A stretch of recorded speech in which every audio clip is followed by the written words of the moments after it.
Salut les amis, c'est Paolo. Bienvenue sur FastProg. Nous allons voir ensemble le raccordement de vos photocellules des XR20C sur la ZA3P. Si besoin, il vous est possible de télécharger les notices grâce au QR code actuellement en vidéo ou au lien en description. Si actuellement, la LED de signalisation de la carte ZA3P clignote et que vous effectuez la mise en service de l'automatisme, je vous conseille plutôt de regarder la vidéo de mise en service en cliquant sur le lien actuellement en haut à droite. Si vous avez déjà vu cette vidéo, que votre automatisme fonctionne et que vous souhaitez raccorder vos photocellules, c'est parti. Selon le fonctionnement souhaité lors du passage devant vos photocellules, vous raccorderez le contact de celle-ci sur la borne C1 ou CX. Choisissez C1 si vous souhaitez que le passage devant les cellules provoque la réouverture durant la fermeture. Si l'entrée C1 n'est pas utilisée, effectuez un pont filaire entre les bornes 2 et C1. Choisissez CX si vous souhaitez que le passage devant les cellules provoque soit la refermeture durant l'ouverture, soit l'arrêt partiel. La position du micro-interrupteur, DIP 8, permet d'activer ou de désactiver l'entrée CX, et la position du DIP 2, de la barrette de 2 DIP, permet le choix de la fonction de cette entrée CX. Pensez toujours à mettre hors tension votre automatisme avant toute intervention sur la carte de commande. Voici représenté en haut le bornier de la carte ZA3P. Plus bas à gauche, la cellule réceptrice RX, et à droite, la cellule émettrice TX. Afin de bien comprendre le fonctionnement des cellules, je représenterai l'état du contact à l'intérieur de la cellule RX à chaque étape du raccordement en supposant un câblage sous tension.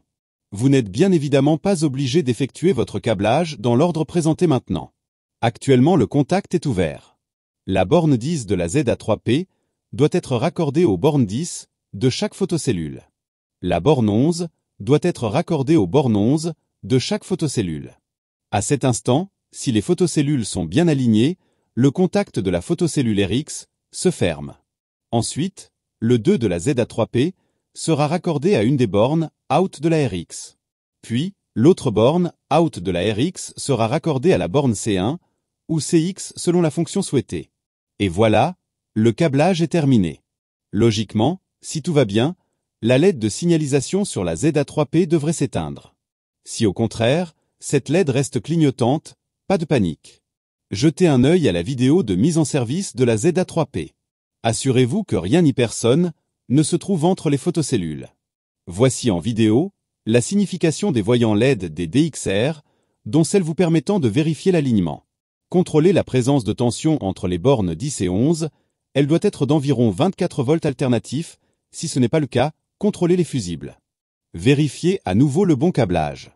Et en dernier recours, si après tous ces contrôles, le clignotement persiste, alors le test le plus efficace consistera à débrancher les photocellules, les décrocher des piliers, de les apporter à proximité de la ZA3P, de les espacer de 1 mètre l'une de l'autre, et de les raccorder avec des fils apparents uniquement.